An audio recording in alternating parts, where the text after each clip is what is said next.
Welcome to Nintendo Kill Count, the show where we track everything we kill to find out which video game character is the biggest murderer.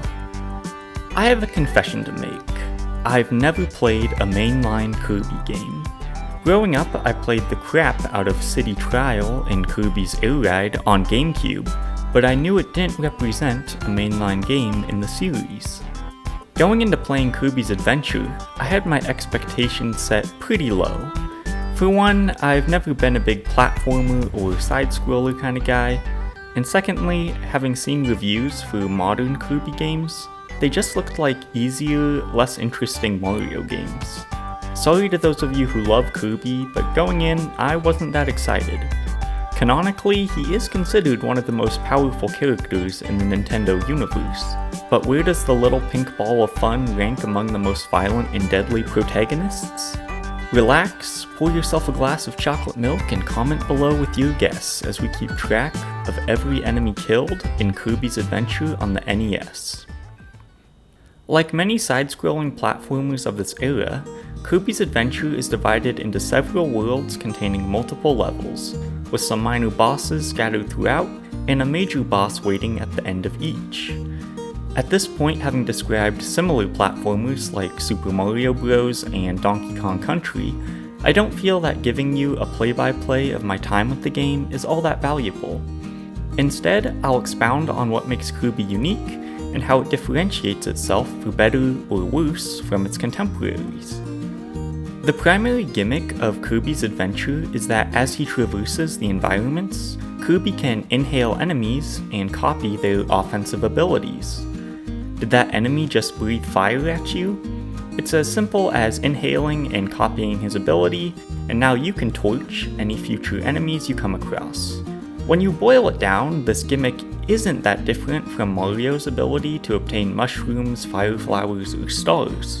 But to my surprise, it felt a lot more dynamic to obtain these power-ups from enemies you encountered versus waiting for a random power-up to pop out of a block.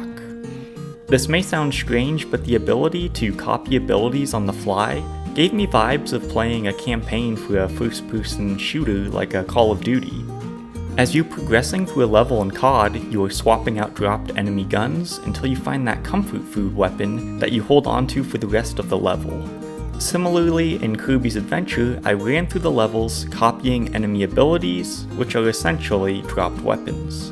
When I saw an enemy with my favorite power-up, for me this was the laser, I immediately tried to copy its ability and then avoid taking damage so I could use it as long as possible. I know it's a bit of a stretch, but this feeling persisted throughout my time with the game. Continuing with the discussion of power-ups, I was amazed at how many were included.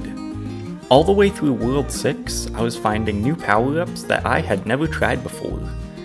It was incredible to me that this central gimmick stayed new and fresh throughout the entire experience. While I didn't love using all the enemy abilities, the fact that there were such variety was, in my opinion, one of the best features of Kirby's Adventure. A second feature that differentiates Kirby is his ability to float indefinitely. Initially, the ability to constantly remain airborne felt like a game-breaking mechanic. After all, if you can just soar over the heads of your enemies, why would you ever want to land and risk being killed? Part of this is solved by the inclusion of flying enemies who will challenge your domination of the skies. Another way this is addressed is by making the ceiling pretty low in a lot of levels, meaning that you can't always cruise out of range of the grounded enemies.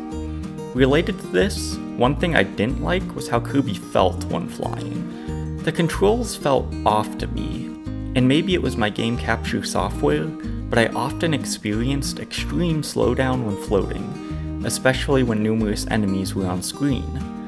While not game-breaking, it was certainly noticeable. One final note on the ability to float is that it greatly decreased the amount of times I accidentally died by falling off a platform. Don't get me wrong, I somehow still managed to do it. Another mechanic I enjoyed was how the game handles player health. Unlike traditional 2D Mario or Donkey Kong games, where you can only be hit once or twice before dying, Kirby actually has a health bar, allowing you to take multiple hits. Even if you do die, you typically only get sent back to the last level transition, rather than being forced to replay the entire thing. Both of these changes made for much less punishing gameplay, and dying didn't feel like a big setback, which I found to be a welcome change. Perhaps my biggest surprise of the entire run was the boss battles. I expected them to be like most Mario games, jump on the enemy head, avoid their attacks, repeat. But the bosses in Kirby's Adventure were surprisingly awesome. For example, one boss would dart between 4 canvases and paint enemies on them that would jump off the canvas and attack you. Another one of my favorites had you fighting both the sun and moon at the same time. The original Ornstein and Smo, anyone? Most of the time, you are able to damage them with any power-ups you bring in, which adds a layer of strategic depth. If you don't have a power-up or lose it partway through the fight, you will have to swallow some kind of attack generated by the boss and shoot it back at them, which is still fun. After playing Donkey Kong Country and numerous Mario games, where the bosses almost universally follow the same strategy of jump on the enemy's head until they die, I really can't emphasize enough just how unique and fun the bosses in Kirby's Adventure were. In terms of the challenges I experienced when trying to count enemy kills, only a few things came up. Much like the other 2D platformers I've played, if an enemy on its own volition walked off a ledge, I chose not to count this as a kill, and I refer you to listen to the Super Mario Bros. Episode if you want a more detailed explanation. Similarly, some enemies, like the flying Scarfy, would go on suicide runs and explode without me ever touching or damaging them. I also chose not to count these as kills. Another issue that often comes up in counting enemy kills is when an inanimate object is listed as an enemy. Before starting the time-consuming process of counting all the enemies killed, I make an initial spreadsheet that lists every enemy type in the game. Since I'm not intimately familiar with the entire enemy roster of most games, I have to spend a while bouncing between wikis and walkthroughs to assemble this master list. Some wikis listed apples and coconuts as an enemy type. While it's true that there are apples and coconuts in the game, and they can damage you, they just don't feel like an enemy to me. They function more as level hazards, and I made the choice not to count them either. The final thing that gave me pause, and in retrospect I kind of regret not counting, involved the bosses. A few bosses created minions that aren't listed as a normal enemy type, and even though I killed a few of these minions, I never created a counter for them. In the grand scheme of things, it would have added less than 10 enemies to the final count, but still, if I was being a stickler for the rules, I probably should have included them. Remember how at the beginning of the episode I confessed I'd never played a mainline Kirby game? Well, I have another confession. I've still never beaten a mainline Kirby game. But Ryan, you say, didn't you just finish telling us all about Kirby's Adventure and how much you enjoyed it? Yes I did, and to be fair, I played through almost the entire game. Then I got to the final bosses. I beat King DDD, I beat the Nightmare Orb, and then this happened. Yep, the game crashed, and can you guess when I last created a save state? All the way back at the end of World 3. Just as a reminder, I am now in World 7.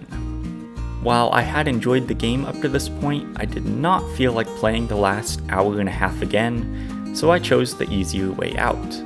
I watched the ending on YouTube to see how many levels remained. To my relief, the only thing left was a final boss phase against Nightmare. So while it was frustrating to have the game crash, it honestly couldn't have happened at a better time. Even though I technically didn't beat the game, I feel fairly confident in my abilities to have finished off the last boss, so I simply added him to the kill count and called it a day.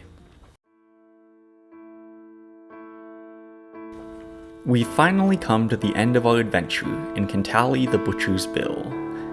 In total, as Kirby, I killed 36 Waddle Doos, 29 Sparkies, 22 Laser Balls, 35 Hotheads, 22 Flamers, 4 Chilies, 5 Pengles, 15 Sir Kibbles, 8 Togezos, 13 Rockies, 21 Wheelies, 8 Bubbles, 24 Starmen, 3 Twisters, 14 Naughties, 3 Bombers, 6 UFOs, 2 Cool Spooks, 60 Blade and Sword Knights. I had a hard time telling the difference, so I lumped them together. 113 Waddle Dees, 22 Cappies, 25 Kabus, 18 Broom Hatters, 27 Bounders, 43 Poppy Bros Juniors, 88 Bronto Boots, 23 Twizzies, 33 Scarfies, 16 Blippers, 11 Sir Slippies, 19 Glunks, 15 Coners, 6 Squishies, 21 Mace Knights, 26 Axe Knights, 13 Trident Knights, and 2 Javelin Knights. On top of that, I also killed a number of bosses, including 6 Poppy Bros Seniors, 3 Mr. Frosties, 2 Grand Wheelies, 4 Mr. TikToks, 3 Bugsies, 4 Bonkers, 2 Rolling Turtles, 2 Fire Lions, 1 Wispy Wood, 1 Paint Roller, 1 Mr. Shine and 1 Mr. Bright, 1 Kracko, 1 Heavy Mole, 1 Nightmare Orb, and 1 Nightmare Wizard. This brings the grand total of regular and boss enemies to a whopping 885. As of this episode, this puts Kirby firmly in second place, only behind Link from The Legend of Zelda. Who knew the little pink fluff ball was such a prolific murderer? So should you play Kirby's Adventure? If you like old platformers, I think it's well worth a playthrough. It's short, fairly simple, and overall fun. Looking back on the episode, I enjoyed just about everything it offered. The game exceeded my expectations and in a lot of ways improved upon the systems of Super Mario Bros. That being said, even with all the praise I gave it, I still think I would choose to play Super Mario Bros. The movement, gameplay, and simplicity of Super Mario Bros. Just appeals to me more, plain and simple. That ought to make the Kirby fans angry. Anyways, thanks so much for watching, and I'll see you next time as we investigate the trail of death left by a video game protagonist.